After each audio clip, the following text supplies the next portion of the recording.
स्वागत है आप सभी का। मैं हूं साहिल खान और आप देख रहे हैं दस्तक न्यूज लाइव। इस वक्त हमारे साथ में हैं प्रदीप सिसोदिया जी।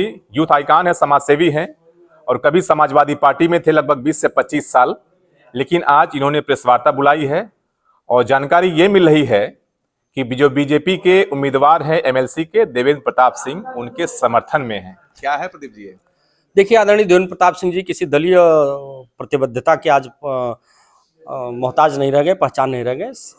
एक सर्व समाज, इनके चुनाव में दलीय प्रतिबद्धताएं टूट गई हैं। सभी दलों के लोग एक अच्छे राजनेता के रूप में जो समाज के अंतिम पायदान पर खड़े व्यक्ति को न्याय दिलाने के लिए सड़क से सदन तक संघर्ष करता है और अपने ही तत्कालीन सरकारों में अपने ही मुखिया के खिलाफ अपनी जनता और अपने मतदाताओं के हित के लिए संघर्ष के लिए जाना जाता है। ऐसे व्यक्ति को, जो जनता के लिए समर्पित है, ऐसे व्यक्ति के लिए हम समर्थन में आज एक प्रेस वार्ता कर रहे हैं। और कोई खास बात? देखिए, देवेंद्र प्रताप सिंह जी का जो सबसे मुख्य एक जो स्वभाव रहा है, जुझारूपन जो तेवर और स्वभाव रहा है, वो अपने, चाहे वो शिक्षक संगठन हो, चाहे वो अधिवक्ता हो, चाहे वो नौजवान बेरोजगार हो, चाहे वो प्रतियोगी परीक्षार्थी हो, उन लोगों के लिए उन्होंने सड़क से सदन तक संघर्ष करते हुए भ्रष्टाचारी नौकरशाहों के खिलाफ उन्होंने आवाज उठाई और सरकारों में भी, अपने ही गवर्नमेंट में, अपने ही सरकारों के खिलाफ ऐसे जनहित के मुद्दों पे संघर्ष के लिए जाने जाते हैं। ऐसे जन नेता के रूप में आदरणीय देवेंद्र प्रताप सिंह जी की एक पहचान है जो जन जन तक की सबकी आवाज बने, इसलिए हम उनके समर्थन की आज बात करते हैं। समाजवादी पार्टी ने भी पिछड़े को खड़ा किया हुआ है। देखिए, समाजवादी पार्टी अगर जात के आधार पर सिर्फ खड़ी की है तो निश्चित रूप से उसे काम करना चाहिए था।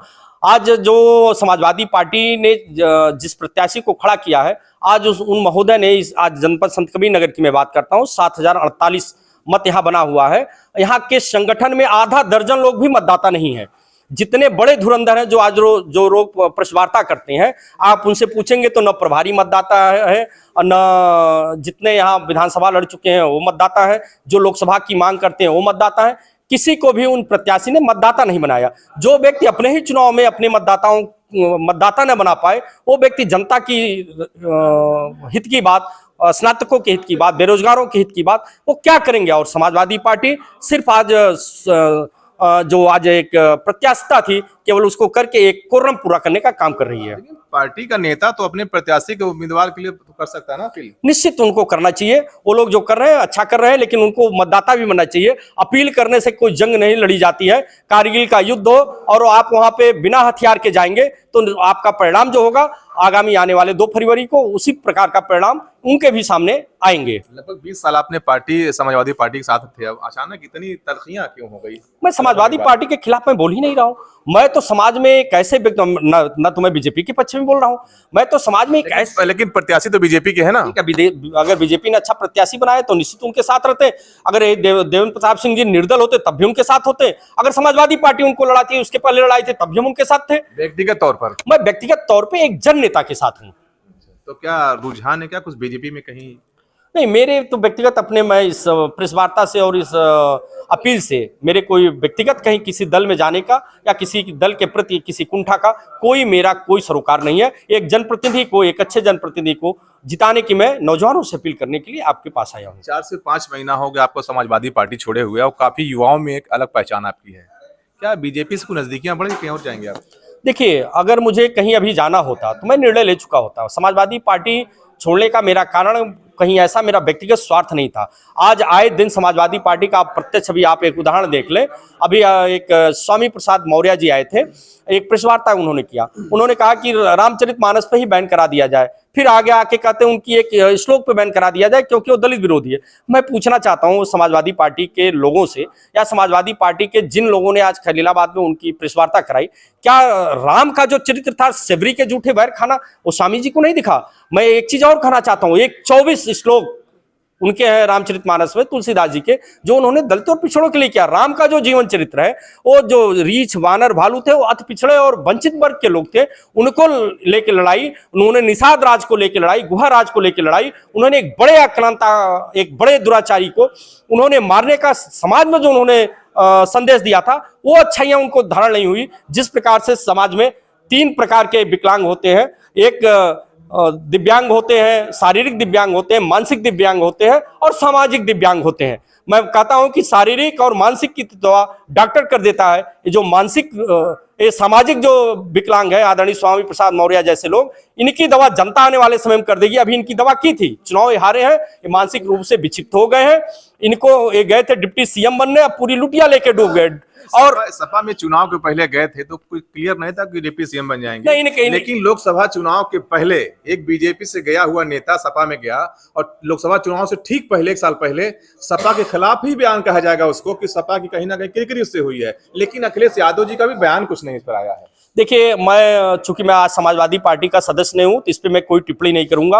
आदरणीय अखिलेश यादव जी अगर उनके बात से सहमत होंगे तो बयान नहीं आएगा, अगर सहमत नहीं होंगे तो उनके जरूर कोई बयान आएंगे। एक हफ्ता हो जा रहा है, अभी तक कोई बयान नहीं आया। तो मैं अखिलेश जी का ये व्यक्तिगत विषय है, मैं उनको सुझाव नहीं दे सकता हूं। जो उनको अच्छा लगेगा, अगर उस बयान से अपने आप को सहमत मानेंगे, जोड़ेंगे, तो उनको वो बयान नहीं आएगा। स्वामी प्रसाद मौर्य जी ऐसे काम करते रहेंगे। अगर उससे वो सहमत नहीं होंगे तो उनके हो सकता है वो मौन स्वीकृति उनकी हो। तो इस तरह जो बयान आते हैं आजकल धर्म पर होता है, जिस तरह रामचरितमानस पर कर दिया गया, क्या ये ठीक नेताओं को बोलना इस तरह से? देखिए, मैं तो एक चीज और आपके चैनल के माध्यम से कहना चाहता हूं। मैं तो ये जानता हूं कि ऐसे मानसिक विक्षिप्त लोग वैचारिक रूप से दीनहीन और दरिद्र होते हैं। ऐसे लोगों को समाज में किसी भी प्रकार की सहभागिता करने की इजाजत नहीं मिलनी चाहिए। आज जो खलीलाबाद में एक गंदा कार्य हो रहा है, जिन भी जनप्रतिनिधियों द्वारा ऐसे लोगों को लाके खलीलाबाद की शुचिता और यहाँ की पहचान को धूल धूसरित किया जा रहा है, आने वाले समय में जनता इसका मुंहतोड़ तगड़ा जवाब देगी। तो ये थे समाजसेवी प्रदीप सिसोदिया जी। 25 साल, लगभग 20 साल तक समाजवादी पार्टी में थे, लेकिन आज बीजेपी के प्रत्याशी एमएलसी के हैं देवेंद्र प्रताप सिंह, उनके समर्थन में उतरे हैं। ये कह रहे हैं कि उनको वोट करने के लिए एक लिखिए और 30 तारीख को शायद चुनाव है। अपने अपने विकास खंड पे जाके सभी मतदाताओं से अपील है, 30 तारीख को अपने अपने विकास खंडों पे जाके देवेंद्र प्रताप सिंह जी के नाम के आगे एक खड़ी पाई, वहां जो उपलब्ध पेन है उससे एक खड़ी पाई खींचकर सदन में नौजवानों की आवाज को बुलंद करने का एक महती सहयोग करें। लेकिन चर्चा भी हो रही है कि सर बीजेपी में जा रहे हैं, आप लोग चर्चा कर रहे हैं। देखिए, भविष्य क्या होगा हम उस पर अभी मौन है, लेकिन हाँ, समाजवादी पार्टी में नहीं जाऊंगा, यह बात स्पष्ट करता हूँ। बीजेपी पार्टी कैसी आपकी नजर में है? देखिए, आज किसी राजनीतिक दल का मैं व्यक्ति नहीं हूं।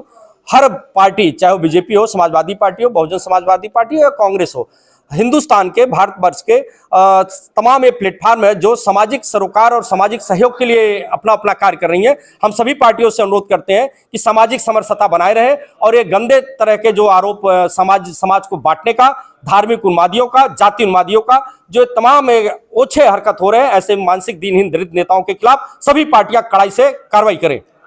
फिलहाल देखने वाली बात है कि प्रदीप जी समर्थन कर रहे हैं देवेंद्र प्रताप सिंह का, लेकिन 30 तारीख के बाद मालूम पड़ेगा कि बीजेपी के जो प्रत्याशी हैं देवेंद्र प्रताप सिंह, वो दोबारा चुनते हैं या फिर मामला कुछ और होगा। Sahil Khan, Sant Kabirnagar, Dastak news live.